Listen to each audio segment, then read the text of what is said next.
Okay, I am going to elect that we begin because we have a lot of content to cover, and we'll kick things off. So, thank you all so much for being here today. It's my honor to welcome all of you to the Chicago Coalition for Family Building's complimentary webinar supported by Fearing Pharmaceuticals. As you know, today's topic is securing our family, legal protections for LGBTQ plus families in uncertain times. Before we turn our event over to our moderator, I'd like to share a few housekeeping items. As you can see, your camera and sound have been turned off, so you don't have to worry about any settings from your end. But at any time during the webinar, and we strongly encourage you to do so, please use the chat functionality to ask a question. There'll be time at the end for Q&A, and I imagine we'll be able to pepper in the questions as they come in during today's conversation. And if you miss anything or you want to share this with others, this webinar is being recorded and will be up on our Coalition YouTube page and on all of our social media. So today I'm proud to announce or welcome today's speakers, Nidhi Desai and Ari Cohen. Nidhi is a nationally recognized attorney specializing in assisted reproductive technology and adoption, known for her deep expertise in shaping policy and legislation to protect families formed through assisted reproductive technology. She serves as the director for Art for the Academy of Adoption and Assisted Reproduction Attorneys and is one of our board members. Nidhi played a key role in drafting Illinois' Gestational Surrogacy Act and updating the Parentage Act to reflect modern family building paths. In her private practice, she works with individuals and couples worldwide to help create legally secure families.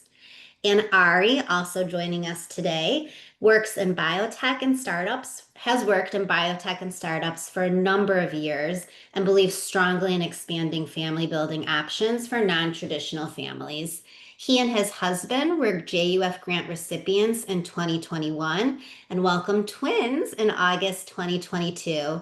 They currently reside in Honolulu, Hawaii. So, Ari, thank you. I can't remember what time it is for you, but I appreciate you being here. Of And course. Arden's also a proud board member who brings his personal story and insights navigating the legal and emotional aspects to building a family. So it is now my pleasure to turn over the event to our moderator, Dr. Eve Feinberg, who is the coalition president and also the reproductive endocrinologist, infertility specialist, and medical director at Northwestern Fertility and Reproductive Medicine. Dr. Feinberg is one of the original founders of the coalition and is a fierce advocate for increasing access to fertility care. So, Dr. Feinberg, I will turn it over to you. Thank you, Taryn, and thank you, Nidhi and Ari, for joining us today. Your involvement with the coalition, both as board members and partners of the coalition, is really paramount to helping our grantees meet our mission of unwavering support. We truly believe that everybody who wants to have a family deserves to have a family, and that barriers of any kind, be it legal or financial, should not step in the way. As we all know, June is Pride Month, which is coming to a close, but it is time to celebrate inclusion and I think the beautiful diversity of families. It's also a moment to reflect on what it really means to create and, sadly, in these times, to protect our family, especially in the context of legal and political shifts that are happening right now that affect LGBTQ plus individuals. I do want to stress, though, that today's webinar is not political. It is practical. We're here to talk about how to legally safeguard your family, especially if you're building a family through assisted reproductive technologies, surrogacy, or adoption. So without further ado, we're going to start. I want to start by just asking Nidhi a question. Would you tell us a little bit about your work and how you support families through different laws and policies? Certainly. I am an attorney that specializes in assisted reproductive technology law and adoption. And so what I do day to day is work with families who are going through surrogacy and various forms of gamete donation to help them build legally secure families. And so That means looking at all of the states involved, trying to figure out what their end goal is, and making sure we have both parentage secured as well as citizenship in any relevant jurisdictions that they need that secured in. And can you talk a little bit about how that might differ for an LGBTQ plus couple as opposed to a heterosexual couple? Like, why does a heterosexual couple not need to secure their family? So a heterosexual couple will need to secure their family if they're using some form of assisted reproduction, which is a small subset of families. But every same-sex couple will need to do some form of legally securing their families, just because by definition they will be using some form of ART to build their families. And we have layers of protection that can be put in place depending on what jurisdiction you're in. And so, especially in an environment where we feel vulnerable and in need of making sure that we have as many belts and suspenders as possible, we try to take the most conservative approach possible to establishing family, to establishing parentage, to ensure that families are legally secure and safe.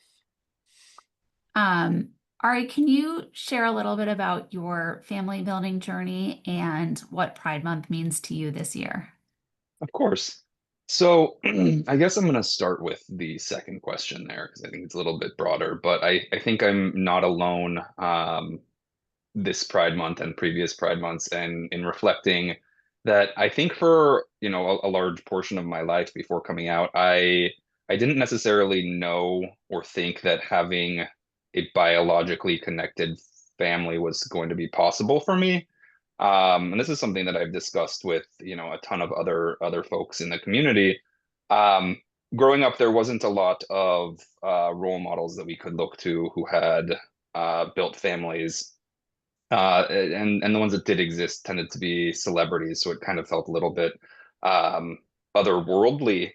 Um, and I think you've touched on it a little bit, but I am firmly behind the mission of the Chicago Coalition in that everyone, regardless of your specifics, should be able to build the family that you want to have. And it's important to me to continue to support the coalition, especially during Pride Month, because I think it's 30 days of um, community building, and it's important to show all facets of the community, the singletons who I think get a lot of the attention, but also the folks who are building their family how they want to build it. So that's kind of what Pride Month is to me at this point. With regards to my family building story, I mean, it took us a long time. It was incredibly complex, quite expensive. We started the process in 2019. I think like spring. Didn't have our twins until August of 2022, which I think is actually quite normal from a timeline perspective. I don't think we would have been as successful without the help of the coalition. So again, I will always be thankful. But I'm just really glad to be able to kind of pay it forward back, and share, my personal story as well as continues to support what we're doing here. Yeah. And again, I know you moved to Honolulu, so I'm very grateful that you're still supporting the coalition, the Of Chicago course. Coalition from Hawaii. I think it speaks a lot about what this means to all of us. And so I want to go back, Nidhi, and just really sort of talk about where we are today. Like, what is the landscape federally? What is the landscape in Illinois? What specific laws are in place to protect LGBTQ families, and particularly around parentage, surrogacy, and adoption? Sure. So the most important thing to remember is that family law is state-based, and that means that the law in Illinois might be different than the one in Tennessee, or in New York or Hawaii. And so it's very important that you have your parentage established originally, after the child is born, in a manner that's going to result in a court order. And the reason for that court order is once you have a court order, that order has to be respected in every other jurisdiction in the country. And that court order will enable you to, if you're driving through a city that is not one, LGBTQ friendly, or two, friendly to parentage of children that are born to LGBTQ families, that court order establishes your right to parent your child, which of course you shouldn't have to have, but I'm in the business of kind of protecting people's legal parentage, so we take the approach that we want to make sure that we are as protective as possible. So number one, you must have a court order. Number two, it's no secret that it is an incredibly worrisome time when it comes to protecting the rights of vulnerable families. I'll speak to this in a little while, but I am really happy to be able to share some wonderful news, which is that in Illinois, we very recently, May 31st, passed a comprehensive update to our Parentage and Gestational Surrogacy Acts through Equality Illinois, which was an amazing force of nature helping us and guiding us in getting this legislation through. And that act should take effect very, very soon, in the next week or so, hopefully. And one of the things that act will do, and again, I'll talk about it more specifically in a bit, but it tries to fill the gaps that we have in Illinois law. Illinois is a very protective state. We passed our first legislation in 2005, so we're 20 years later now. And that legislation was our Gestational Surrogacy Act, which I worked on as well. And since then, at each point in time where there has been an opportunity, the laws have been strengthened. But that same is not true in every state. So when you start to build your family, it's very important that you be speaking with friends, families, attorneys to figure out where perhaps the best place is to even start building that family so that you can avail yourself of an order at the end of the day, whether that's a confirmatory adoption or a parentage order when the time comes. And so just to build on that, when you say you want to start to think about where you should build your family, are you saying that people who live in some states may want to consider building their family in a different state? It's entirely possible. And the reason for that is if there is no clear path for getting a court order to confirm your parentage, but you are near a border of another state, or you can receive medical care in another state, you may be able to avail yourself of that state's laws in order to get that parentage order. So for example, if you live, in a state that's close to Illinois and you can use an Illinois physician, that will give the court jurisdiction to issue a court order down the line that will confirm your parentage of your child. And so is it where the child, so let's very specifically in the scenario of surrogacy. So for those in the audience who, may be less familiar with surrogacy, you have an embryo that's created from egg and sperm. And if it's a hetero couple, it's usually female partner's egg and male partner's sperm. If it's a same-sex male couple, it's one or both of the partner's sperm if you are thinking about double embryo transfer with the egg of an egg donor. So embryos are created and then those embryos are placed into a gestational carrier. And sometimes the egg donor lives in a different state than the physician who is treating them, and a different state than the gestational carrier who is delivering the child. And so what does it depend upon? Is it where the embryo is created and the physician who can attest to the parentage of that embryo, or is it the state where the gestational carrier delivers the baby? That's a great question. So, and unfortunately, as many lawyer answers begin, it begins with it depends. So every state that has legislation on the books will have some sort of guidance as to when the courts have jurisdiction over those matters. So it might be the case with a gestational surrogacy where you have a surrogate in Missouri, intended parents in Illinois, or the physicians in Illinois and the intended parents are in another state, that you still want Illinois law governing the agreement, because our courts will have jurisdiction over any disputes that arise under that agreement because the physician is located here. And parentage will always be governed by the state in which the child is born.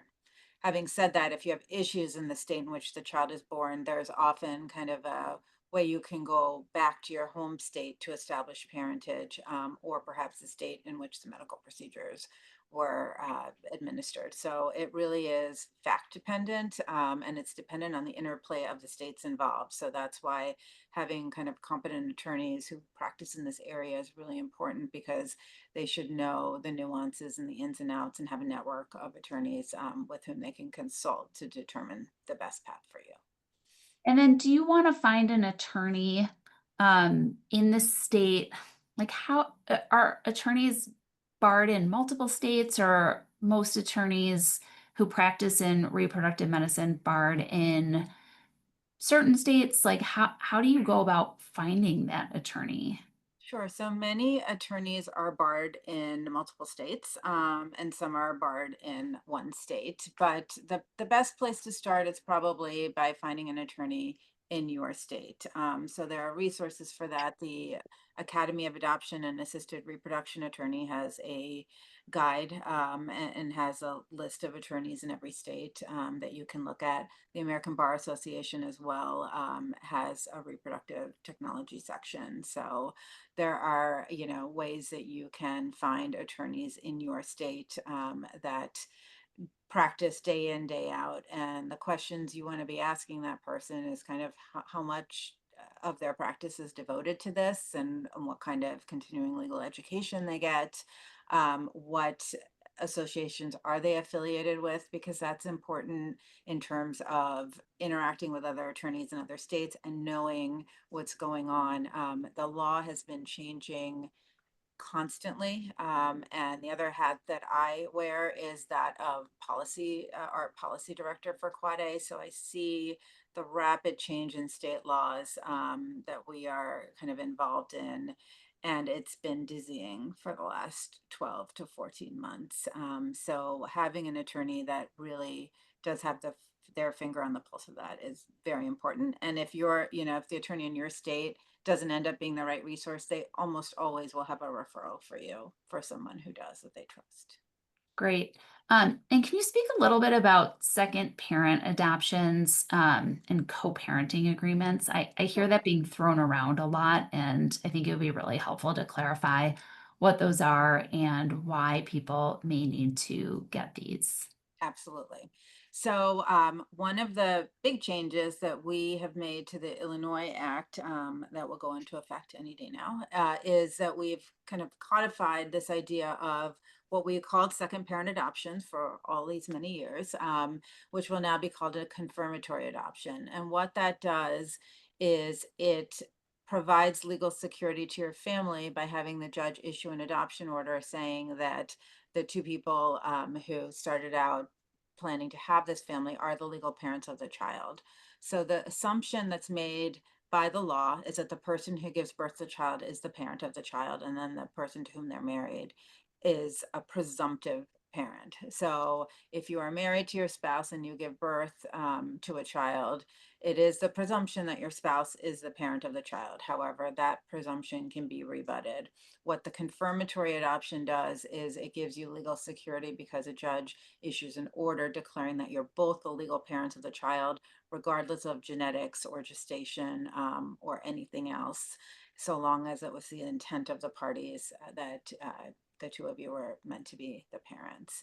And when it comes to co-parenting agreements, those are very important for several reasons. One is that if something happens between the time of conception and the time that the baby's born, or for whatever reason that confirmatory adoption doesn't happen, it provides a path for you to prove to a judge that the intent was that the parties were to be equal legal parents, and not that one person was donating an egg or that they were not meant to be involved at all because the other spouse was inseminated, and so they're not related to the child either gestationally or genetically. It provides that evidence of intent, so that if there's a dispute in the future, there's no question as to what everyone planned on prior to conception. The third, route that will be available in Illinois come January is when the baby's born, and this is really limited to children born of assisted reproduction.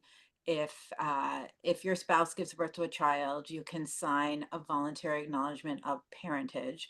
Prior to this act being passed, you could only sign a voluntary acknowledgement of paternity. So if you're a same-sex female couple, you couldn't avail yourself of that process. And so that can be done right at the hospital and provides, again, another layer of protection.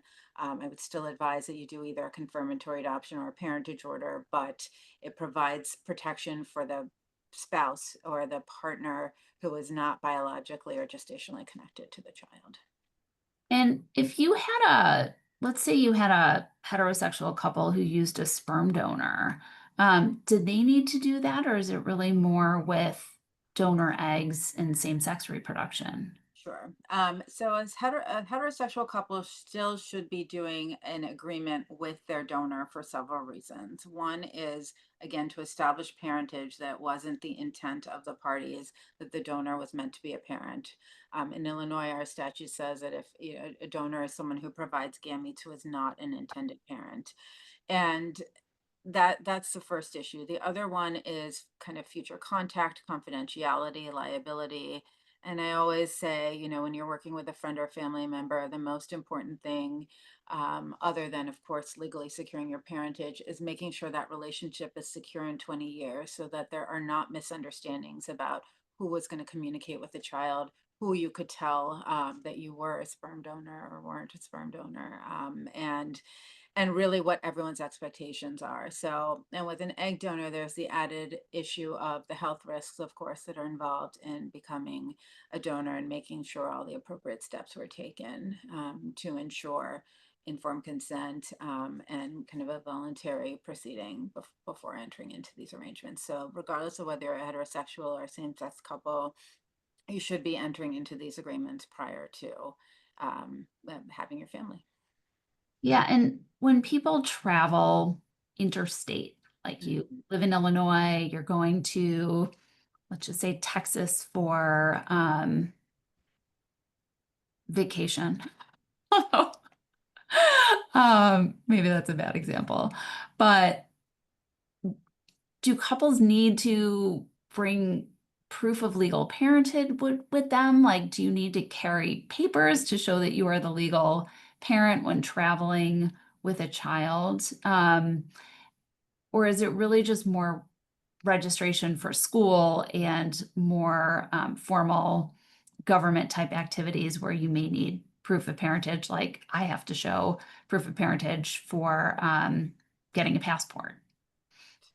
I would like to say it's the latter. You only need it for, things that we all need to show proof of parentage for. But I do advise clients to keep copies of their court orders and birth certificates on them at all times. Not necessarily paper copies, but at least electronic copies.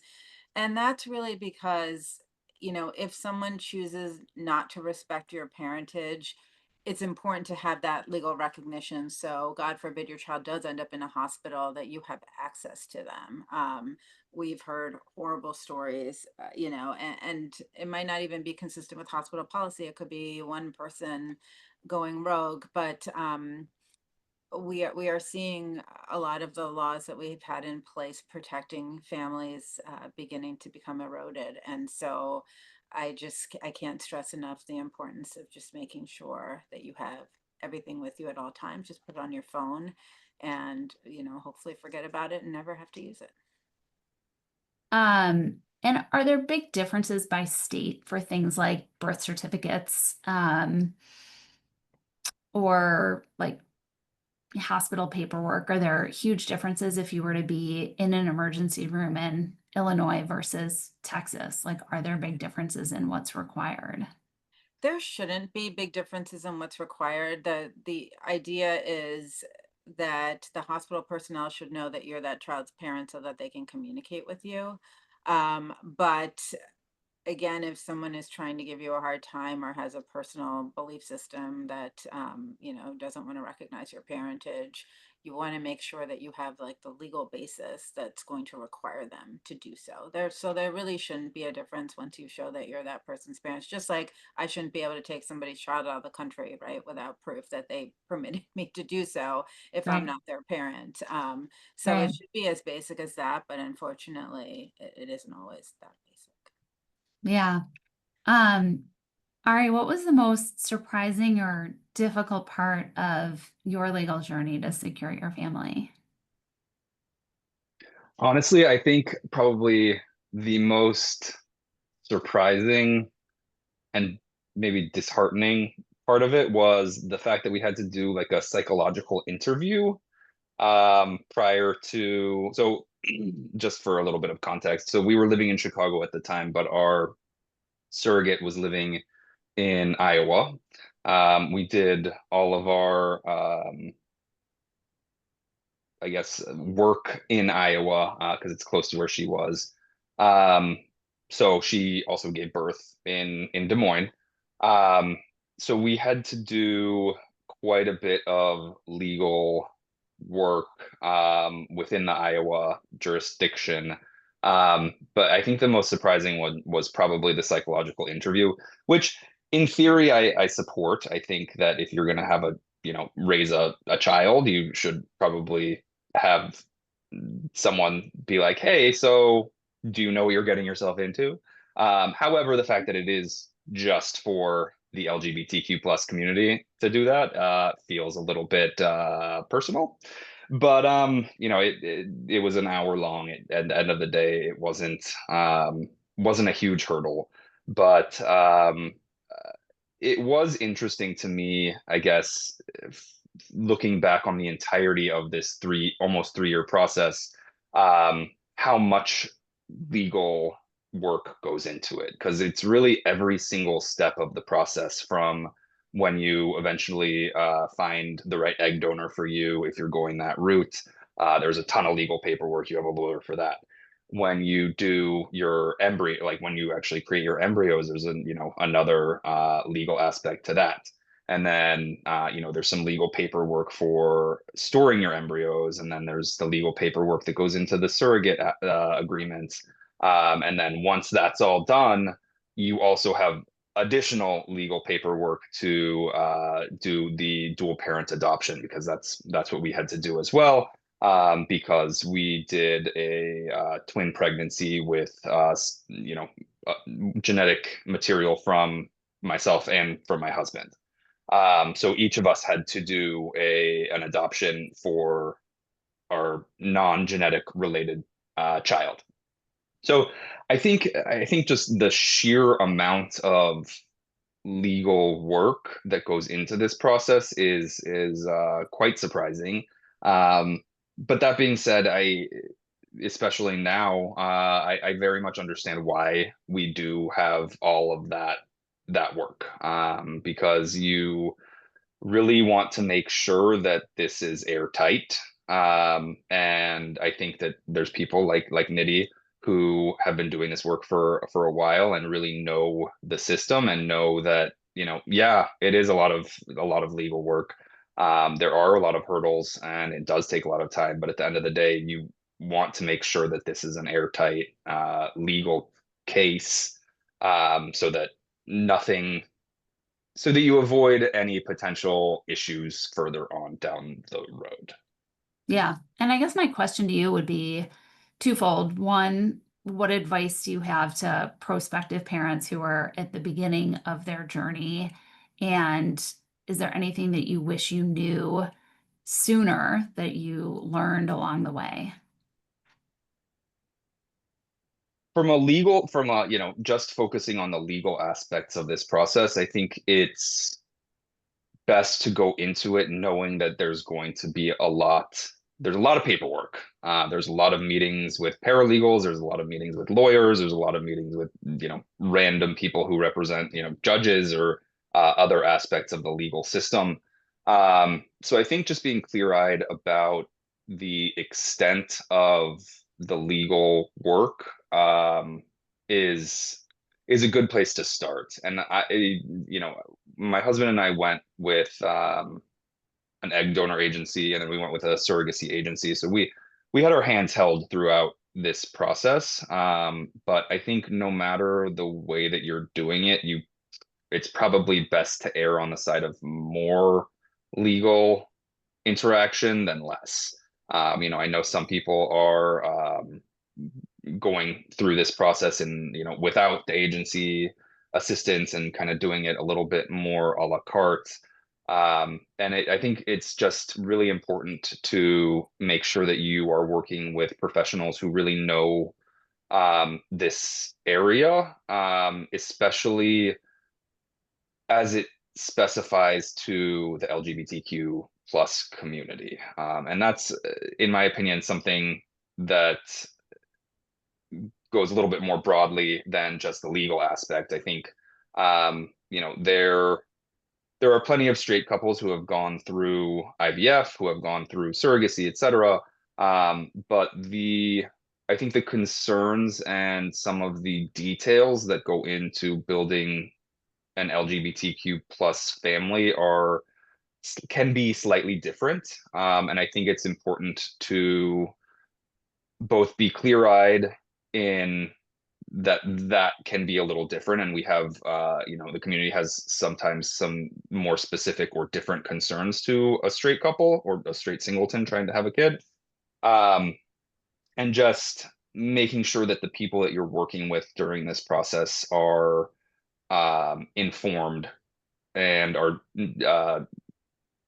paying attention to those differences, because they exist, and knowing that they exist is something that you want to make sure you have going forward, because it definitely helps throughout this process.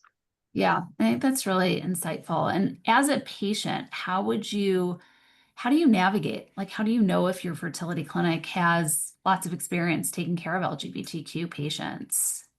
So there are definitely some resources that exist online that kind of go through who, I don't want to say who's a good fertility doctor versus a bad fertility doctor, but I know there's one organization called Men Having Babies, and they do have kind of not good and bad doctors, but who's a little bit more friendly to the LGBTQ plus community. And I think if you just do your research, you generally can find some superficial, at least, information about who might be less friendly to the community. But we were lucky enough to work with agencies, so they kind of had a good idea of, this is two men who are trying to have biological kids, so like we know kind of who to send them to.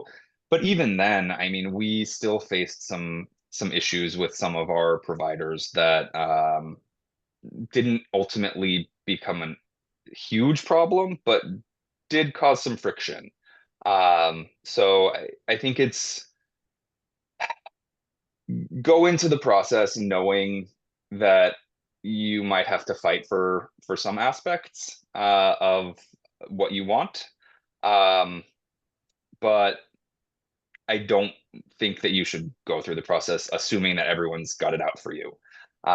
So like, do your research, make sure that you are working with organizations as much as possible that understand that you are coming at it from as an LGBTQ plus person, or people, and do your best to kind of build off of what other folks in the community have already experienced and gone through.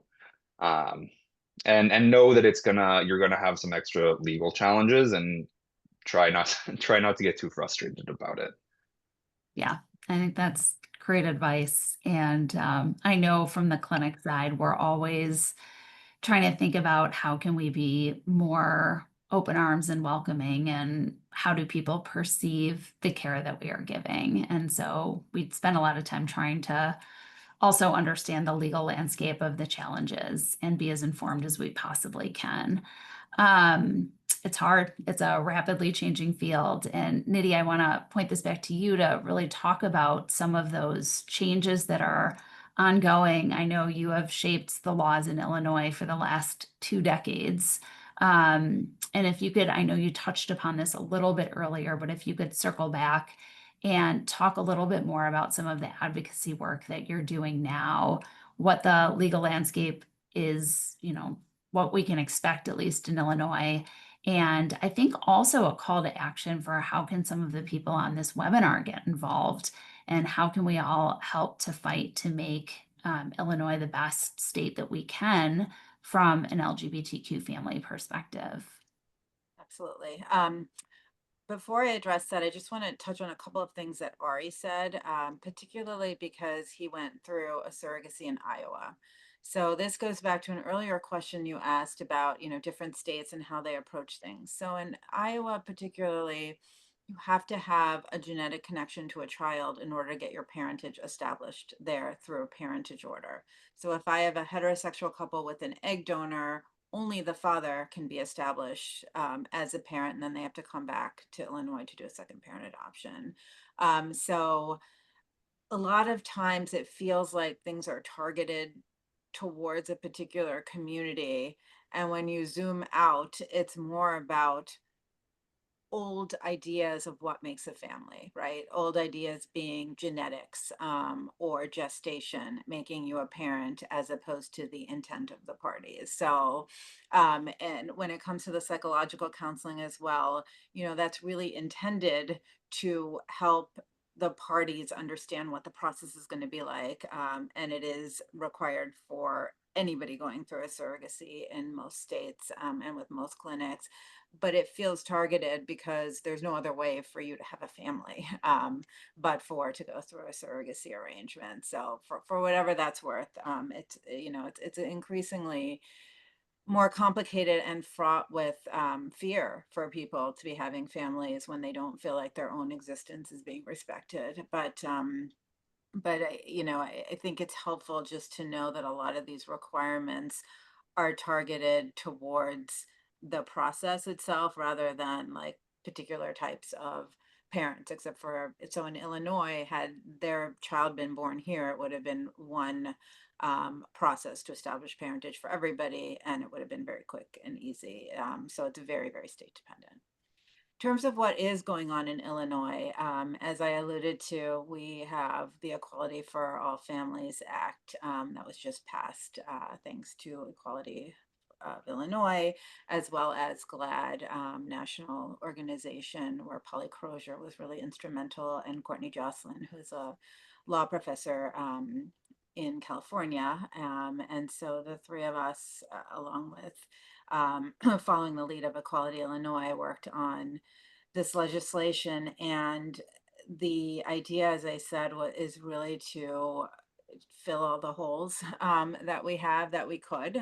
There's still more to do, but to protect LGBTQ families and make sure that there is more than one path to establish parentage, and we can do it as easily and as less complicated as a manner as is possible. So, here we also have supportive legislation for healthcare providers. One of the big challenges facing this field right now and individuals who are going through IVF is this idea that there are forces out there that are trying to change the way medicine is done so that it's not the decision of the healthcare provider and the patient as to what route their healthcare takes, but rather, could be influenced by statute. So what the differences that we're beginning to see in states, and I really anticipate this kind of taking off in the fall when a lot of legislative sessions begin again, is this idea that IVF being regulated in some way or another that is not consistent with medical standards, but rather kind of other ideas of how this should be done. So I think as you're looking to be involved, it's any legislation that doesn't allow you to make decisions over your IVF care, decisions over your embryos, decisions about if and when to stop or start treatment. Those are things that need to be fought. Both Resolve, if you're not aware of Resolve, is a great resource, as well as the American Society of Reproductive Medicine, and Quad-A, the Academy of Adoption and Assisted Reproduction Attorneys. We all three work in tandem together as these legislative threats come up. And there's often a call to action that we need people to come step up, testify, talk about their experiences, and humanize it, because when this negative legislation comes to pass, it's usually looking at things through a very political lens, which this is not. This is healthcare, this is family building, and politics should have no part in any of it. Yeah, thank you for that. So I want to open it up to some of the Q&As. I'm going to read the first question. So this person says, how early in the fertility process should we start looking for an attorney? My partner and I, both assigned female at birth, are starting our first IUI cycle right now. Is it too early to think about second parent adoption? Or when do we begin? I think it's worth talking to an attorney as you are beginning your family building process. It doesn't mean that you're going to hire them at that moment, right? They'll walk through the process with you, explain what the potential steps are in securing your legal parentage, and you can keep that in the back of your mind unless and until it's time for you to go ahead and hire that attorney. But most attorneys will just speak to you, for 15 minutes and just explain how the process is going to work in your state, and when to hire the attorney and what the risks are, in not moving forward with a second parent adoption, as we call them, or confirmatory adoption, or a parentage order, and when that can be secured. And there are some situations, for example, where you're worried about family members or something is happening that you weren't anticipating, where getting a pre-birth order will be important. But for most couples in this position, they will get an order after the baby's born. Thank you. There are no other questions in the chat, but I want to open it up if anyone on the webinar has any questions, or Ari, Nidhi, if there's anything else that we didn't touch upon that you want to touch upon. I have a question for Ari. Is there anything you would have done differently if, knowing everything you know now, starting that process? Honestly, I don't think so. We were really lucky from a biological and medical standpoint. We didn't really face any of the hurdles that are commonly associated with twins, with implantation, etc. So we were really lucky on that front. And we had a couple of delays, but nothing that really got us totally off track.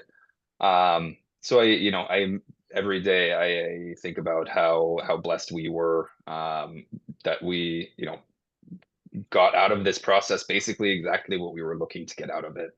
So yeah, I don't think I would do anything differently. I sometimes will talk to friends and acquaintances who are in the process or considering starting the process, and I think at the end of the day, sometimes it can be slightly more expensive to make sure that you are getting experts and people who will advocate for you. And I mean this across the spectrum of types of tasks that go into the journey, whether they're legal, whether they're medical, financial, etc.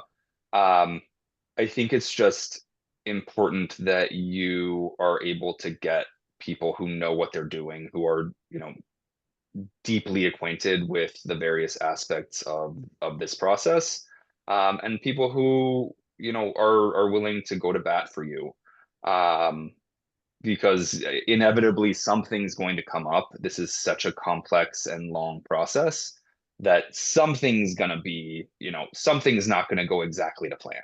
And I think being cognizant of that, and also making sure that as much as is possible, you are surrounded by people who are going to be in your corner, is something that I would tell every person who's in this process to watch out for. Yeah, there's another question. For the voluntary acknowledgement of parentage that you mentioned was an additional route of protection that can be signed in the hospital. Is that something we need to contact a lawyer for? Can you expand a bit on that process?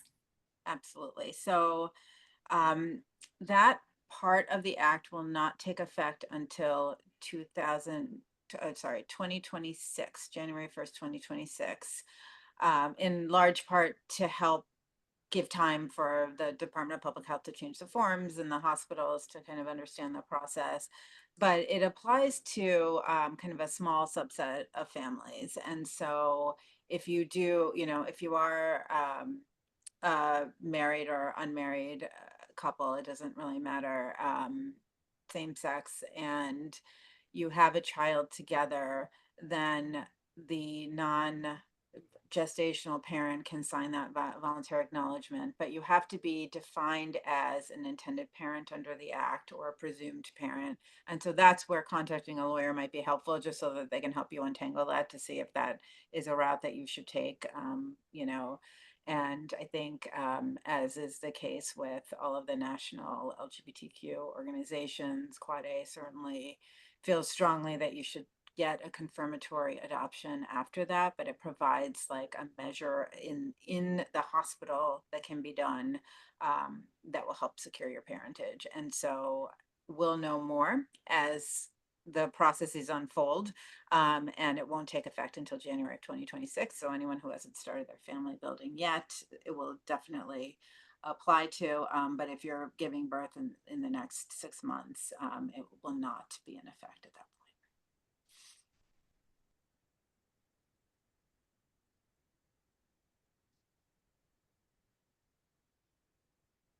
I think we've answered everyone's questions. Unless we can give it a minute to see if anyone wants to pop any more questions in the chat. Otherwise, we will wrap up.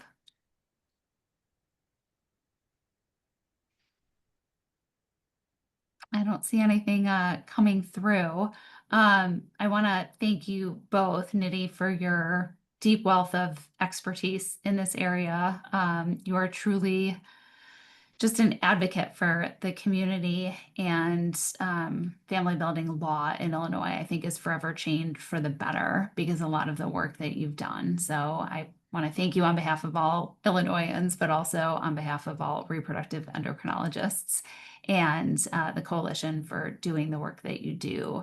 Ari, thank you so much for always being available, willing to share your story, being an advocate, and just a good, great, wonderful human being, and staying connected with us.